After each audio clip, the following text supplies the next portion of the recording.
Hi everybody, welcome back to Island Outdoors 1. Today we're going to be taking a look at the Benchmade 551 Griptilian.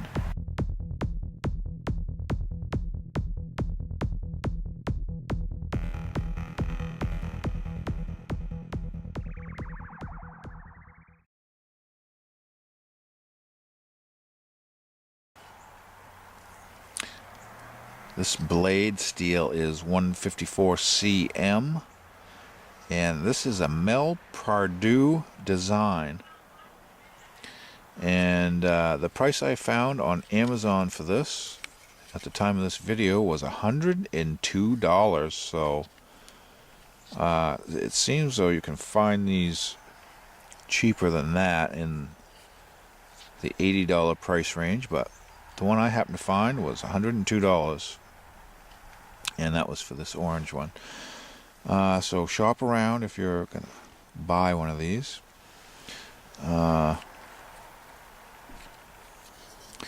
Let's talk about the blade steel first. Like I said, this is 154 cm. They put a Rockwell hardness on this of 58 to 61.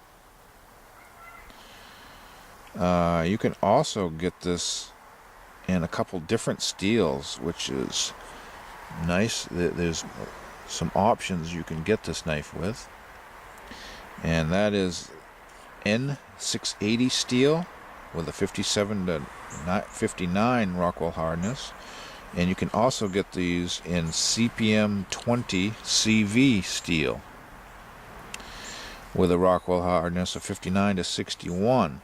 So you can get different colors in these FRN handles, and these are injection molded glass filled nylon. So that's a fancy word for plastic handles. You can see they do have some grip on here.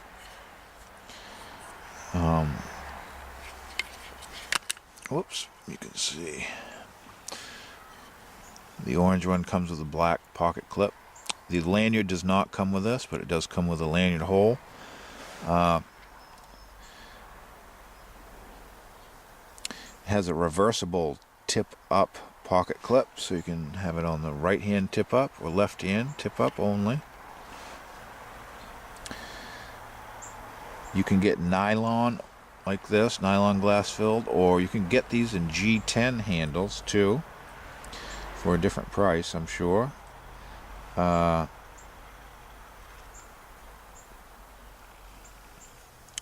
blade length on this is 3.45 inches, and the closed length is 4.58 inch, 4 5/8 inch closed. Sorry. And the weight on these is 4 ounces or 114 grams. And overall length is 8 inches on this.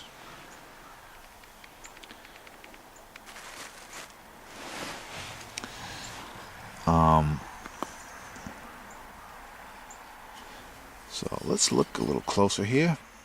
On the blade, you have your Benchmade logo and your model number. 551 is a very small model number. Made in USA. There's your thumb stud. Kind of a terraced step design.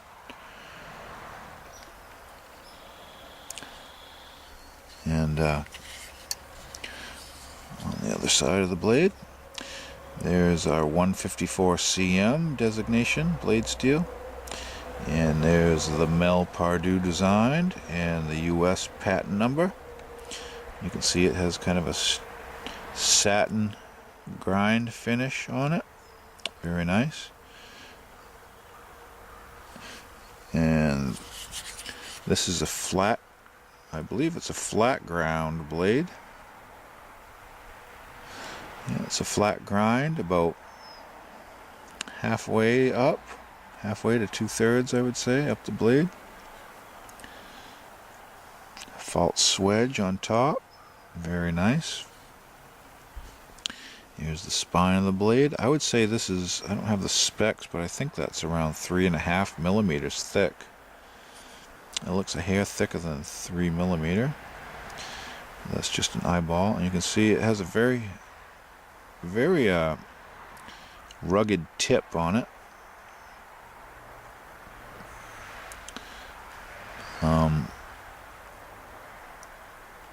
This one, the grind is off a hair. I don't know if you can pick that up on the tip there, but if I could stop wiggling, you can see it's ground a hair more on this side than the other side, but you can see we have the axis lock, which means you pull this back and it releases the blade. And it has thumb studs to open the blade with. It has jimping on the spine of the knife and on the top of the handle scales, both in the plastic and in the metal liners of the axis lock. Then we have some more plastic jimping back here. You can see how wide the knife is. A little bit of contour to the knife. It's kind of somewhat rounded on the sides. Seems to be very comfortable. We have more plastic jimping here.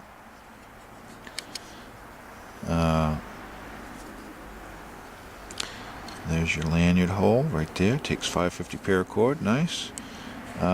Your pocket clip is painted black, and you can see some paint wearing off this knife already. It has the Benchmade name stamped in it. Pocket clip height is done fairly well. It's not too high, not too low. It's not the checkering on this, and that is what it reminds me of, is gun checkering. Isn't very aggressive, or I should say isn't too aggressive, so this isn't too rough on your pockets, but it does retain it nicely. And I do really like this knife.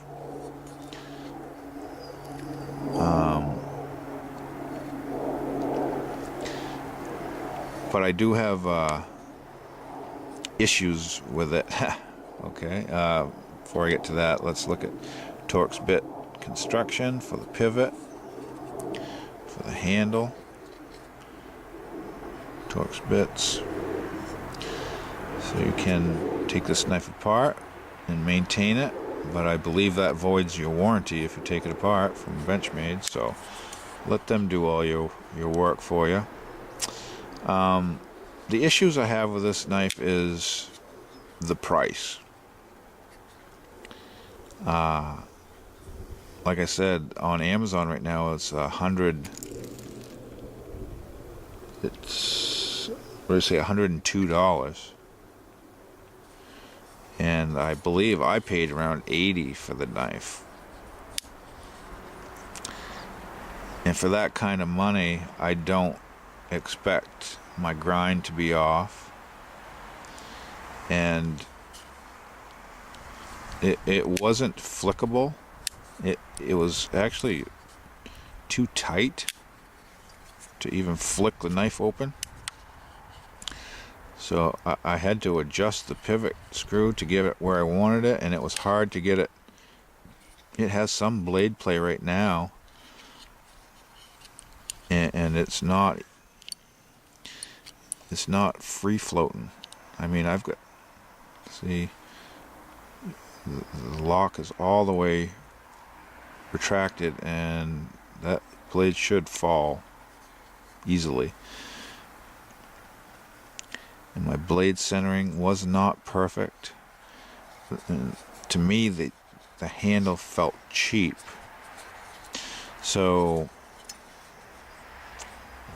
it's kind of a catch-22. I like the knife, but I don't like the knife. That makes no sense, I guess, probably, but if this was a $50 knife, I would be happy with that.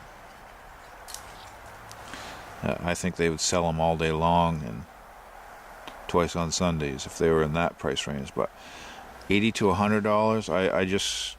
I think there's better knives out there in that price range for what you're getting.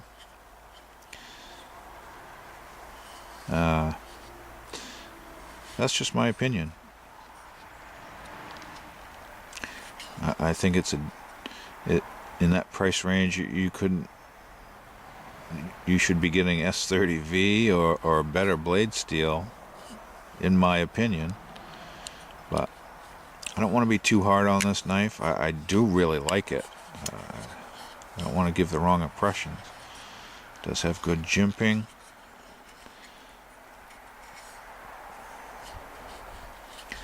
But I don't know if you can hear the sound of it sounds like plastic. It doesn't sound like a higher quality knife. I don't know if that makes any sense, but I like the knife, but I don't like the price that they're charging for it. I think you should get some better materials for that kind of money, but that's just me. Do I recommend it? Yes, I recommend this knife. I like it a lot. I love the blade shape, the ergonomics of the handle. I love the axis lock. But I think the fit and finish on these stands a little bit to be desired. Maybe it's just this particular one I got from Benchmade, but like I said, for that kind of money, and these type of materials, I expect the fit and finish to be fairly or near flawless. For that, I mean, I'm paying that money for something, and what is it?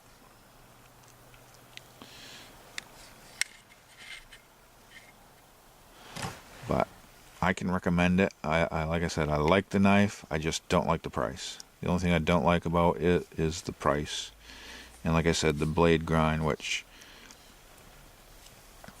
and you can tell on the tip, one side,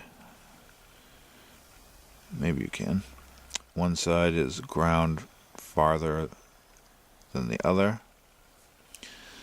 So, yeah, has a few issues, and it all comes down to price for me. If it was $50, I could forgive a few of the slight imperfections on the grind or the fit and finish or the adjustment of the blade, and I would not want to have any blade wiggle at all for the price I'm paying for it. But if it was $50, I could forgive a lot of that. So let me see what you think in the comment section below. Do you have experience with the Griptilian, and am I way off base with my thoughts on it? So there you go. So thank you for watching. Please give it a thumbs up if you liked the video. Stay tuned for my next episode, and we'll be taking a look at this knife. It's called the Lightning OTF. See you then.